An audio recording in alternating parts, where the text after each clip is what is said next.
From ancient Aztec sky gods to modern-day sightings, Mexico's skies have always harbored secrets. But in 1974, the Coyame incident shattered the silence. It was a UFO crash so significant that it prompted a cross-border military operation to wipe it from history. What technology did they recover, and what truths did they bury? In this episode, we expose some of the most famous Mexican UFO incidents, including the famous Coyame event and its cover-up. On a warm August night in 1974, the skies over Coyame, a small Mexican town near the U.S. border, became the stage for this extraordinary event that would later be dubbed Mexico's Roswell. As U.S. military radar tracked a mysterious object hurtling through the air at an astonishing 2,500 miles per hour, residents of Coyame and the neighboring town of Presidio, Texas, witnessed a fiery explosion illuminate the darkness. What followed was a whirlwind of secrecy, alleged government cover-ups, and whispers of a recovered alien craft that would rival the infamous Roswell incident. This lesser-known UFO case, now shrouded in mystery and international intrigue, challenges our understanding of what may be flying in our skies and raises questions about what both the Mexican and U.S. governments might be hiding from the public eye. This is My Dark Path. On the morning of August 12, 1883, the Mexican astronomer José A. Bonilla reported that he had been preparing his telescope for observations when he noticed objects passing between the Earth and the Sun. He had been planning to observe sunspot activity when he saw the objects blocking the sun by flying in front of it. And over the next 48 hours, he took 447 wet plate photographs of over 300 objects passing in front of the sun. He also took copious notes describing the objects he saw, including descriptions of objects that seemed fuzzy and those that had long, dark tails. Bonilla's observations were not made public until 1886, when they were published in the French astronomy magazine L'Astronomie. Debate immediately followed on what exactly Bonilla had photographed. Bonilla was born in 1853 and died in 1920. He was a highly respected astronomer and was elected the first director of the Astronomical Observatory of the state of Zacatecas in Ciudad de Zacatecas, Mexico in 1882. Some thought Bonilla had photographed insects, birds, or even dirt on the lens. Others argued that the photos could not be explained as natural phenomenon. Then, in October of 2011, Mexican astronomy researchers Hector Manterola, Maria Ramos Lara, and Guadalupe Cordero from the National Autonomous University of Mexico in Mexico City published a paper in which they argued Bonilla had photographed fragments of a comet that had exploded and broken up in space, the pieces traversing the gulf between the Earth and the Sun. But regardless of what the objects on the film were, historians credit Bonilla with being the first person to take a photo of an unidentified flying object. His observations likely started the perception that Mexico was a UFO hotspot. Hi, I'm MF Thomas and welcome to My Dark Path. In every episode we explore the fringes of history, science, and the paranormal. So if you geek out over these subjects, you're among friends here at My Dark Path.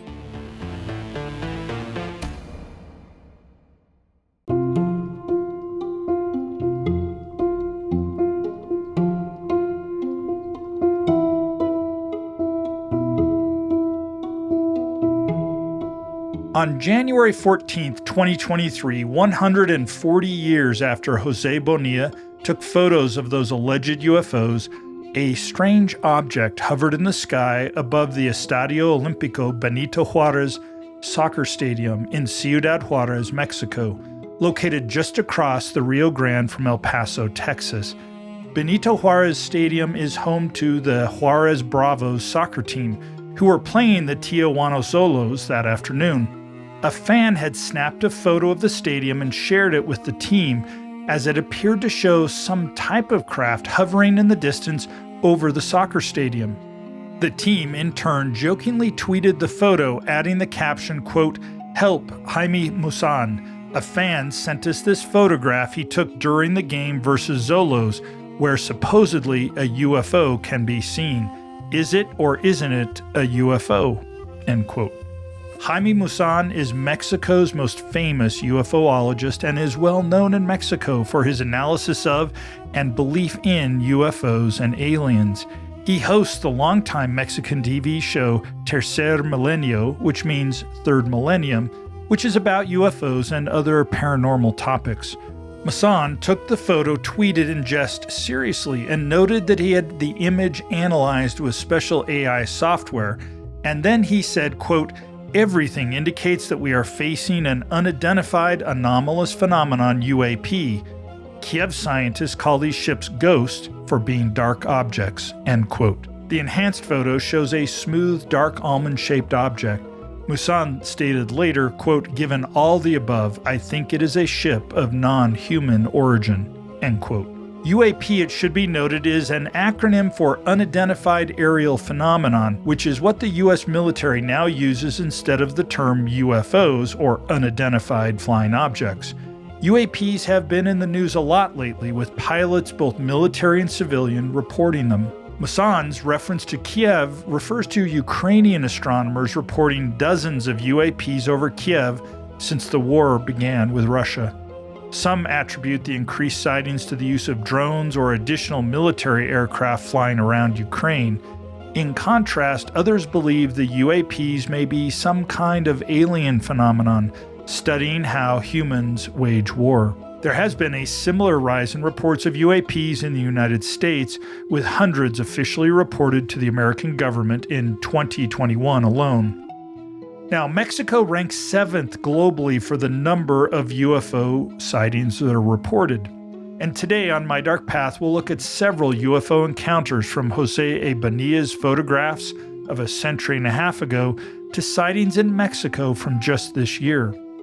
In Mexico, a UFO is known as an OVNI, an acronym for Objeto Volador No Identificado, which is Spanish for Unidentified Flying Object. The U.S. Southwest and Mexico have long been a hotspot for strange sightings in the sky. Roswell, Area 51, and all sorts of sightings of strange craft have been reported from the American Southwest, and these sightings do not stop at the border. Mexico has also been a magnet, with dozens, if not hundreds, of OVNIs spotted every year. On March 5, 2004, members of the Mexican Air Force Squadron 501 filmed 11 unidentified flying objects in the skies over southern Campeche state, but did not make this information public until May of that year. The MAF pilots flying a routine anti-drug surveillance patrol filmed these OVNIs using infrared equipment. The UFOs appeared to be flying at an altitude of about 11,500 feet. Only 3 of the OVNIs showed up on the pilot's radar, but infrared cameras later showed 11 objects at first in front of the plane, and then trailing it as it turned to head back to base. The video also recorded the crew conversations as they tracked the OVNIs that appeared to be tracking them. One crew member said, "It's going along at our altitude." And then another said, "That can't be possible." And then, after a moment of silence, another voice chimed in, "Gentlemen, we're not alone." The Mexican military investigated the incident, interviewed the crew repeatedly, but the results were inconclusive. They could not determine what the objects were. The Secretary of Defense then handed the video over to Jaime Musan, who made it public. The video was shown on Mexican television on Monday, May 10th, and again on Tuesday, May 11th, at a press conference organized by Musan. He claimed the video was yet again proof that OVNIs were in the skies above Mexico, this time as supported by the Mexican government and armed forces. By Wednesday, May 12th, journalists, skeptics, and UFOologists across the world were debating the reality of the video, not to mention exploring possible explanations. On the 12th, the Mexican Air Force also released a statement containing quotes from the crew of the plane. A radar operator said, quote, Was I afraid? Yes, a little afraid because we were facing something that had never happened before." End quote. The infrared camera operator, Lieutenant Mario Adrian Vasquez, said, quote, "I couldn't say what it was, but I think they're completely real." End quote. Vasquez insisted that there was no way to alter the recorded images. Everyone in the crew swore the images and their account were completely accurate, real, and unaltered. The plane's commander, Major Magdaleno Castellon, said the military jets chased the lights and, quote, "I believe they could feel that we were pursuing them," end quote. He added that when the jets stopped following the objects, they disappeared. Now, skeptics immediately began to analyze and critique the video and the account. Michael Shermer, executive director of the Skeptics Society and founding publisher of the Skeptic magazine, appeared on CNN 3 times that week, purporting to debunk the video, noting the crew seemingly did not notice the UFOs at the time, but only when viewing the infrared footage. Each version of the story released contained greater details, leading Shermer to quip, quote, "It was like a fisherman's tale growing with each retelling," end quote. Now, while this may be a fair criticism, we would be remiss to note that it is not evidence that there were no objects in the sky, nor does this explain what they actually were. Others have suggested either ball lightning or a meteorite breaking up in the atmosphere as possible explanations, except that ball lightning does not occur at 11,000 feet and meteorites do not hover in the air as the objects in the video clearly do, but instead they fall to the ground.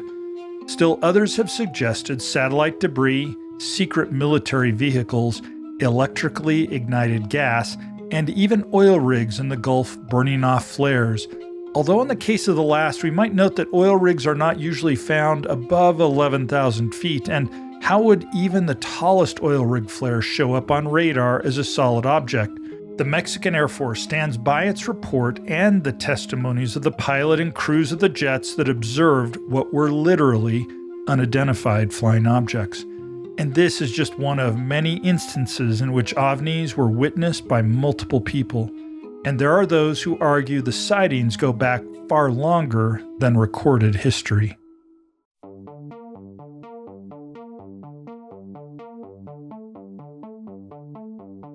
Eric von Daniken's controversial 1968 book, Chariots of the Gods, makes the argument that aliens visited humanity in the ancient past and were perceived as gods. From the heads on Easter Island to the description of a flying wheel of fire by the biblical prophet Ezekiel, von Daniken sees evidence of aliens everywhere, including pre-Columbian Mexico. According to von Daniken, the giant heads carved by the Olmecs, for example, are evidence that aliens had visited Mexico thousands of years ago. The Olmecs were the first major civilization in Mexico. That's not even the name they gave themselves, but instead what the Aztecs called them. We know little about their culture apart from what they left behind: giant carved heads, thrones, and statues, as well as what the Aztecs reported about them. They lived in the tropical lowlands on the Gulf of Mexico in the present-day Mexican states of Veracruz and Tabasco from 1200 to 400 BC.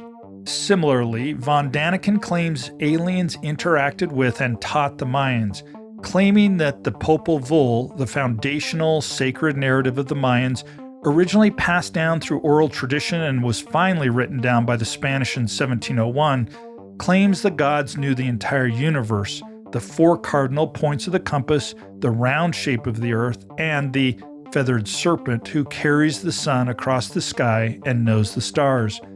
Von Daniken argues there was no way for the Mayans to know that the world was round, so they must have had to learn it from the aliens.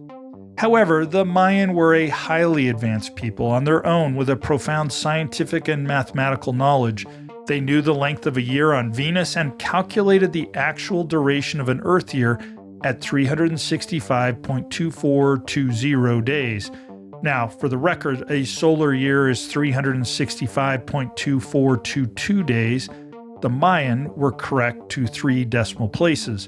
And as I've read some of Graham Hancock's books, it's impressed me that some ancient cultures may have been much more advanced than we currently believe. Ancient aliens even visited the Aztecs, according to von Daniken. The so-called Aztec calendar stone, or Piedra del Sol, was buried after the Spanish conquest beneath what is now Mexico City's main plaza, or Zocalo. It was rediscovered in 1790 and mounted on one of the towers of a cathedral in Mexico City, where it remained until 1885.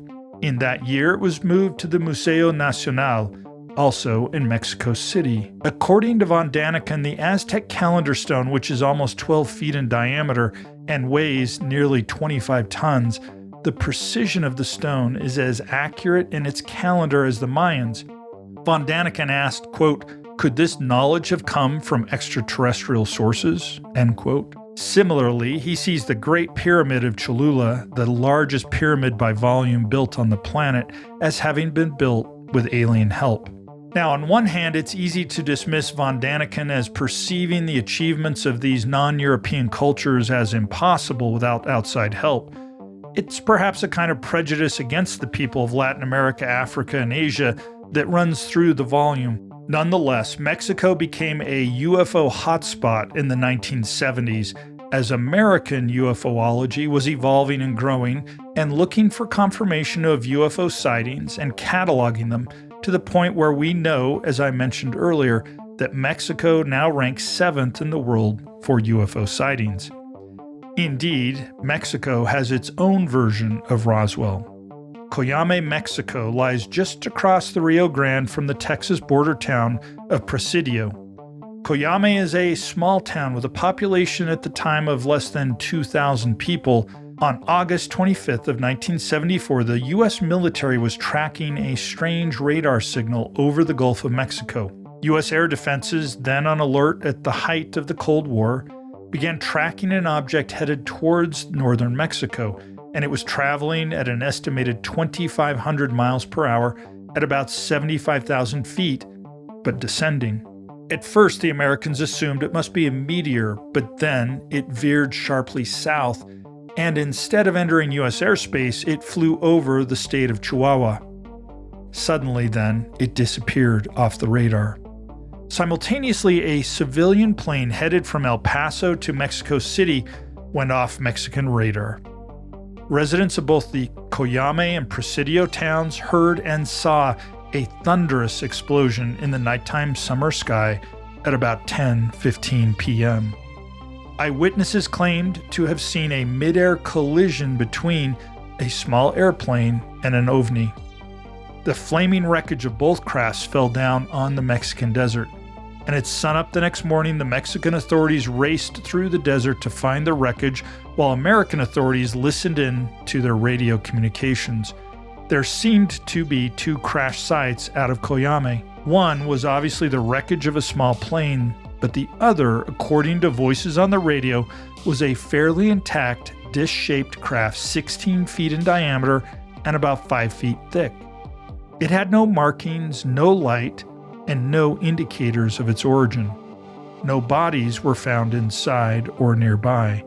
It did appear to be dented and damaged, first from the collision with the plane and then from impact with the ground. Mexican officials then declared radio silence. The American government offered to help in search and recovery efforts, but the Mexican government refused.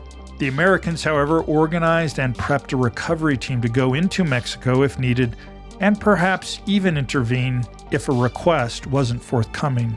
U.S. spy planes high above the desert outside of Coyame took photographs that revealed a small circular craft that had been loaded on the back of a flatbed truck and moved away from the crash site.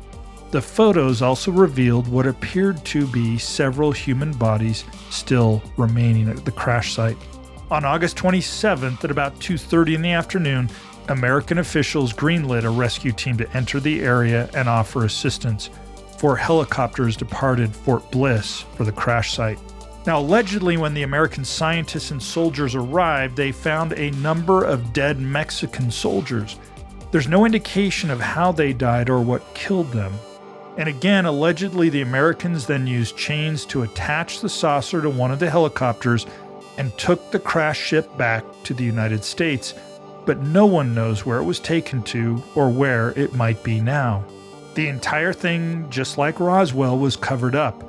At least so say those who've studied the history of the crash. Both governments claimed that the Mexican and American militaries were simply there as the event had been the crash of a Cessna involved in drug trafficking, that there were no UFOs, no OVNIs, no aliens or alien technology. Just the Mexican military working with its American counterparts to recover drugs and continue the fight against the cartels.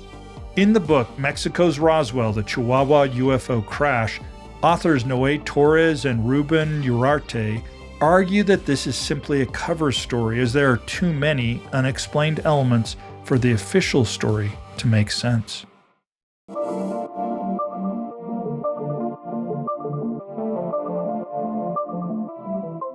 Less than a year after the Coyame crash, another close encounter was reported in the Mexican press.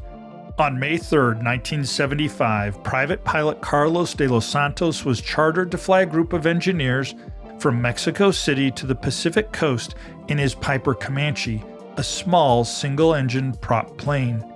He dropped the passengers off successfully, refueled, and then started to fly back to Mexico City. The plane was flying east at about 9,000 feet. The weather was clear with good visibility when De Los Santos looked out over his left wing and saw an object hovering directly over the tip of the wing. It was a saucer-shaped object about 15 feet in diameter with what appeared to be a cockpit in the center. He looked over at the right wing and saw another matching craft hovering over that wing as well.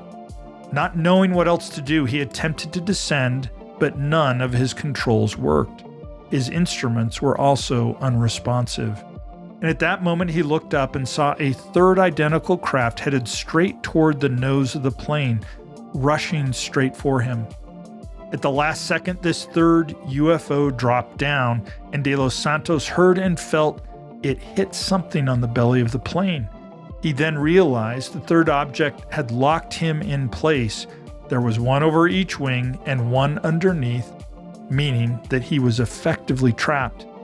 He radioed air traffic control in Mexico City. The recording of his emergency call demonstrates that he was truly panicked. Quote, "Mayday, Mayday, Mayday. This is Alpha Uniform. I've lost control of the plane. 3 UFOs are surrounding the plane." End quote. Under the control of the strange craft surrounding him, De Los Santos reported that the plane began to ascend, eventually reaching almost 15,000 feet. While that altitude is not dangerous, as the Piper Comanche can safely fly up to 19,000 feet, imagine what De Los Santos was feeling at that moment.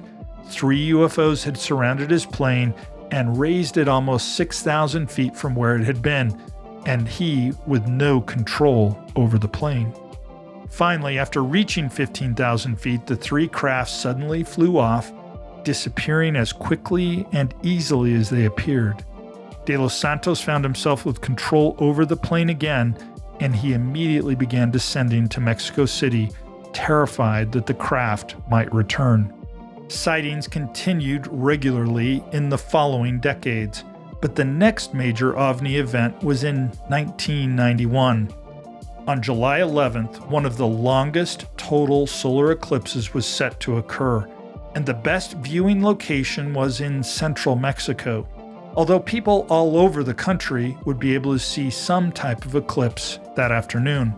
People flocked to the pyramids to see the eclipse from the heart of the Mayan and Aztec cultures, and about 1 p.m., just as the eclipse began, the sky also began to darken. Now let's remember at this point in history, individuals owned high-quality cameras and video cameras, so thousands of people were taking pictures of or filming the eclipse, perhaps more than had ever recorded an eclipse in history to that point. And just as José A. Bonilla had pointed his telescope at the sun and saw unidentified objects through it, hundreds of individuals saw and photographed several round and cylindrical-shaped metallic objects in the sky near the eclipse. Professional astronomers made the case that what people were seeing and photographing was merely the planet Venus, made visible by the dimming of the sun. UFO researchers argue that Venus was not in the sky where the videos showed the OVNI to be, and furthermore, the UFO moved in a manner that a planet would not. But regardless of what the Eclipse OVNI was, the floodgates had broken and a national conversation about UFOs over Mexico began. More individuals began watching the skies with cameras, both still and video. Publications, radio shows, and television programs dedicated to OVNI sightings began to proliferate, and some UFOologists began to promulgate the theories of von Daniken, arguing that the Mayans had not only predicted the 1991 eclipse, they had predicted a series of UFO sightings as well. The Dresden Codex was frequently cited as a Mayan text that showed UFOs and predicted their return. And almost overnight, sightings leaped 100-fold throughout the country. 3 years after the eclipse sightings, on July 28, 1994, another close encounter similar to Carlos de los Santos's was experienced by Captain Raimundo Cervantes, an Aeromexico DC-9 pilot with 4 decades of flight experience and tens of thousands of hours in the air. While flying from Guadalajara to Mexico City, he began his approach to the international airport, and at about 5,000 feet, the plane collided with something. The pilot declared an emergency and asked the tower for help landing safely. Cervantes was uncertain if there had been any damage to the plane or the landing gear, but he successfully landed the plane. Now, oddly, there had been no other aircraft in the area, and radar confirmed that fact. But the air traffic controller reported an OVNI had been reported in the area on the flight path of Cervantes' plane. And then, a few days later, on August 8th of 1994, another Aeromexico flight, this time from Acapulco to Mexico City, began its descent into the Mexico City International Airport during an overcast morning and almost struck a large metallic object in the clouds. Again, an air traffic controller revealed to the crew that they were the 5th flight to see an OVNI during a descent into Mexico City. The idea of a routine and repeated set of sightings presents a unique mystery. Why did a number of planes flying from different directions at different times of day under different weather conditions all encounter the same phenomenon? Now, mountains in particular seem to draw OVNIs and often provoked repeated viewings, just as with the sightings outside of the Mexico City International Airport in 1984. Beginning on December 31st of 2007, or New Year's Eve, circular lights appeared in the sky over the Pie de Minas mountain in Mezcala. They were seen and filmed by multiple groups of unrelated people. Another mountain that continues to draw OVNIs is in Monterrey, where UFOs have been seen over the Sierra de la Silla mountain, once even filmed accidentally during the making of a commercial for Coca-Cola. No one saw it at the time, but a review of the footage showed an elliptical object moving fast in the daylight hours past the mountaintop. Similarly, beginning in 2015, a number of different individuals at different times and at different locations had seen a strange series of lights above the Popocatépetl volcano and Atlixco, Mexico. Most recently, in January 2023, Carla Garcia posted photos of a UFO over that volcano that her boyfriend Luis Guerra took.